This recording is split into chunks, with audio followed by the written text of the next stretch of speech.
Hello, നമ്മൾ ഇന്ന് നിൽക്കുന്നത് ചരിത്രപ്രസിദ്ധമായ ആലപ്പുഴ അരൂകുറ്റി പാതുപുരം സെൻറ് ആൻ്റണീസ് പള്ളിയിലാണ്. പെരുന്നാളിലെ സവിശേഷതകളും അവിടുത്തെ പ്രധാന കാഴ്ചകളാണ് ഇന്നത്തെ വീഡിയോയിൽ. വിശുദ്ധ അന്തോണീസിൻ്റെ അനുഗ്രഹം തേടി ആയിരക്കണക്കിന് വിശ്വാസികളാണ് പെരുന്നാൾ കൂടാൻ ഇവിടെ എത്തുന്നത്. വളരെയധികം പ്രത്യേകതകളും നേർച്ചകളും ഉള്ള ദേവാലയമാണ് പാതുകപുരം.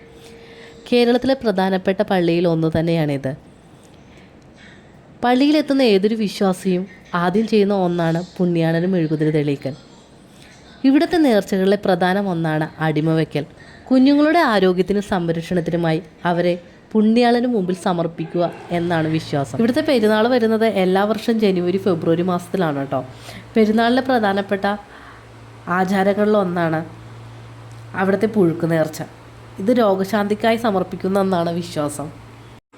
മറ്റൊരു നേർച്ചയാണ് പെരുന്നാൾ സമയത്തെ നേർച്ച സദ്യ. സ്നേഹത്തിൻ്റെയും സമത്വത്തിൻ്റെയും പങ്കുചേരലാണ് ഈ സദ്യ. ഈ വലിയ നേർച്ചയിൽ നമുക്കും പങ്കുചേരാം കേട്ടോ. നമുക്ക് സാധിക്കുന്ന രീതിയിൽ വീട്ടിൽ നിന്ന് പാകം ചെയ്യുന്ന ഭക്ഷണം ഇവിടെ നേർച്ചയായി സമർപ്പിക്കാം. പള്ളിയിലെ പെരുന്നാളിലെ ഏറ്റവും മനോഹരമായ ഭക്തിസാന്ദ്രതമായ കാഴ്ചയാണ് കായൽ പ്രദക്ഷിണം. അലങ്കരിച്ച വലിയ മോട്ടോർ വള്ളത്തിൽ വിശുദ്ധ അന്തോണീസിൻ്റെ തിരുസ്വരൂപം വഹിച്ച് കായലിലൂടെ നീങ്ങുന്ന കാഴ്ച ഇത് ഇവിടുത്തെ മാത്രം പ്രത്യേകതയാണ് കേട്ടോ. ഇത് കാണുന്നത് പെരുന്നാളിൻ്റെ സമാപ്തി കുറിക്കുന്ന ദിവസമാണ്.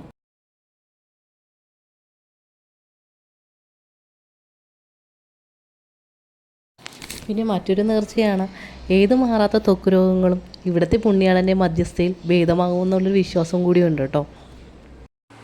അപ്പോൾ ഇതൊക്കെയാണ് പള്ളിയിലെ പ്രധാന നേർച്ചകളും വിശ്വാസങ്ങളും. അപ്പോൾ എൻ്റെ ഈ പാതുപുരം പള്ളിയിലെ വിശേഷങ്ങൾ നിങ്ങൾക്ക് ഇഷ്ടപ്പെട്ടാൽ എൻ്റെ വീഡിയോ ഒന്ന് ലൈക്ക് ചെയ്യണം, സബ്സ്ക്രൈബ് ചെയ്യണം. അപ്പോൾ വീണ്ടും പുതിയൊരു വീഡിയോയുമായി വരാം.